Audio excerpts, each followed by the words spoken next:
Hey guys, we're back for Kids in the Kitchen 1 and 2. I hope you guys had a chance to watch the video from last week or during this week sometime. I know that the situation at the grocery store is looking a little bit weird for people, so you may not have a chance to get the recipe ingredients, and that's okay. No worries on that. But today I'm going to be doing the double doozy recipe for our Kids in the Kitchen 1 and 2.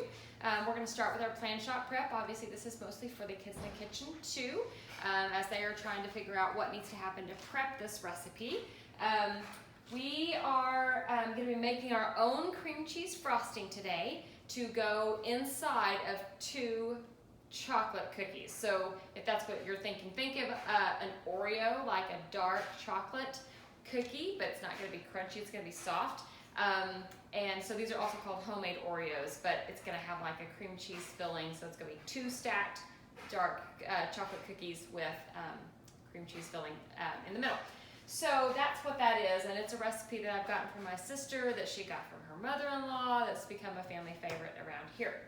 And because we don't need a whole lot more sweets around here, we keep cooking and baking and all the things, we are actually going to be taking some of these cookies to people who we know are shut in or at the nursing home. So that's how we're going to be using this on our quarantine time. So let's look at the recipe.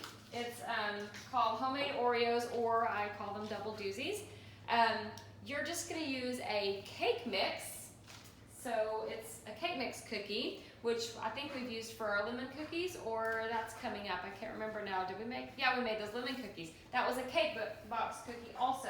So those are kind of helpful, handy little things to have on hand.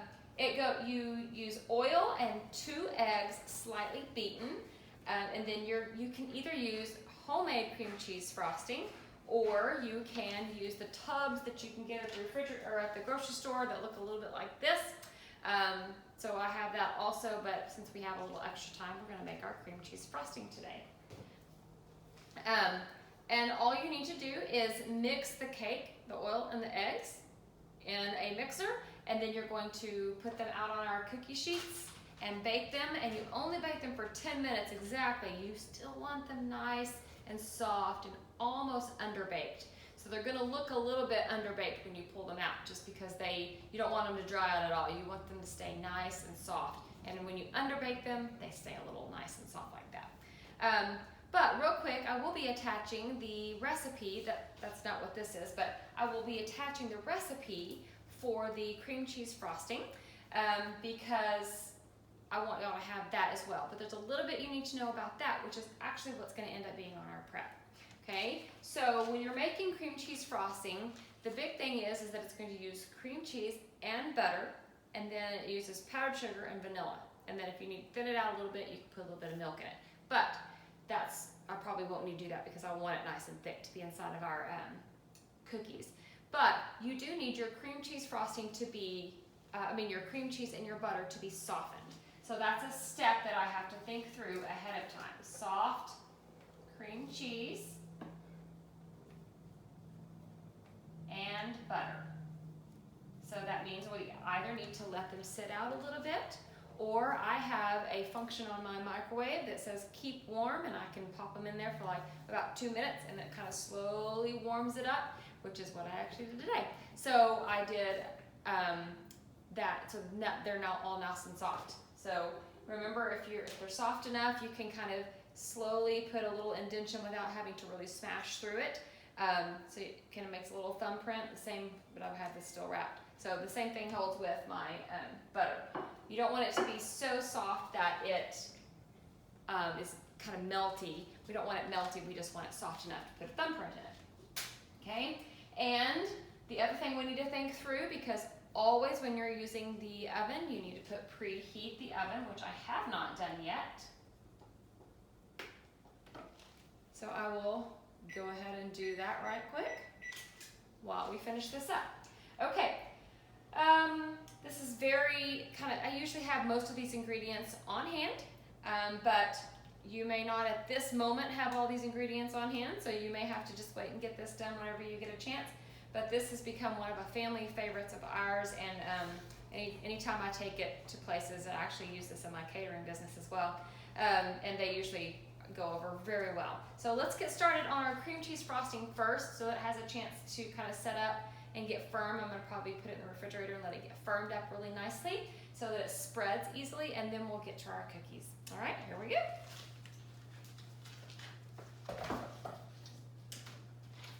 Okay, today I'm going to be making enough cream cheese frosting to cover both boxes of cookies, because I'm trying to make enough cookies to spread out to different people. So I already have a little bit of leftover frosting in here from when the older Get Cooking class made some frosting for those cupcakes that we made a few weeks ago. I don't know if you saw that. They looked like a little bit like what are those Hostess cupcakes? They looked a little bit like that with the ganache, and we had the filling with we piped this icing down inside the cupcakes in a hole.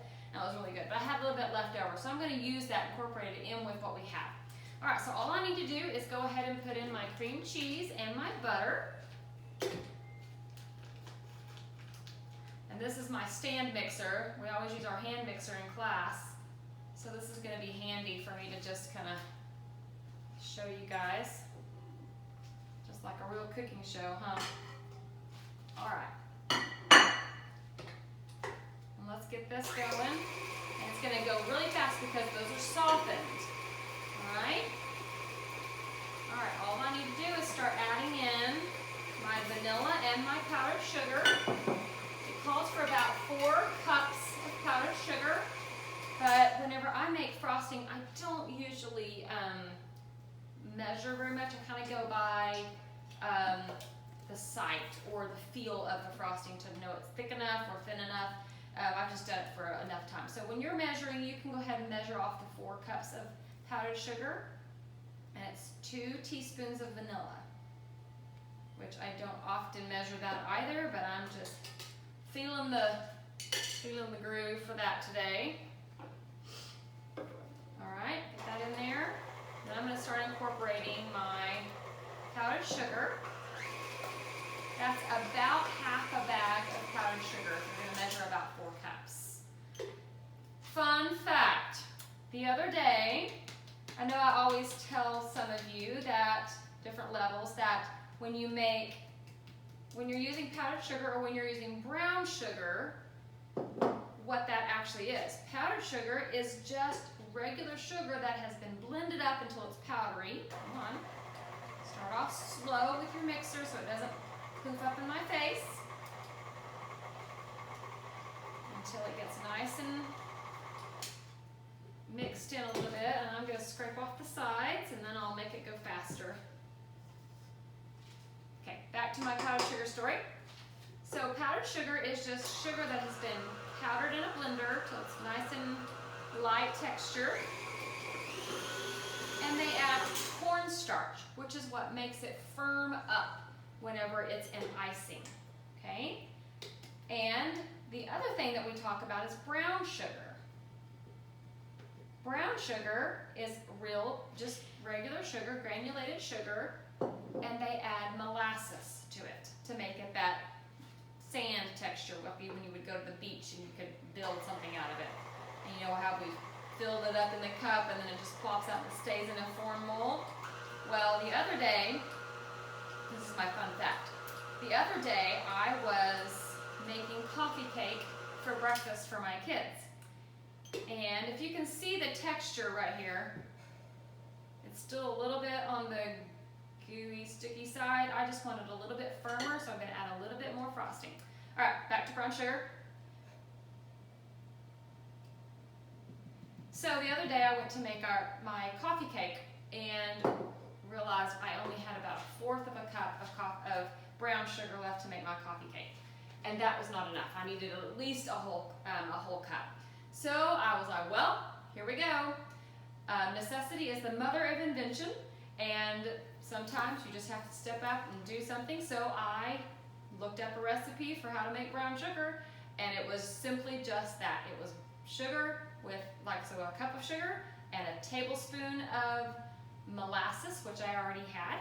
And so I made my own brown sugar, and I thought, hey, I'm gonna share that with my cooking class because you never know, times like this, you need brown sugar, you don't have it, but you have all the other stuff, you can make your own brown sugar. I could even make my own powdered sugar by blending it up in the blender and adding some cornstarch to it. So you never know what you might need, and so those are tips that are kind of handy to come in play sometimes. All right, this is probably right where I'm needing it.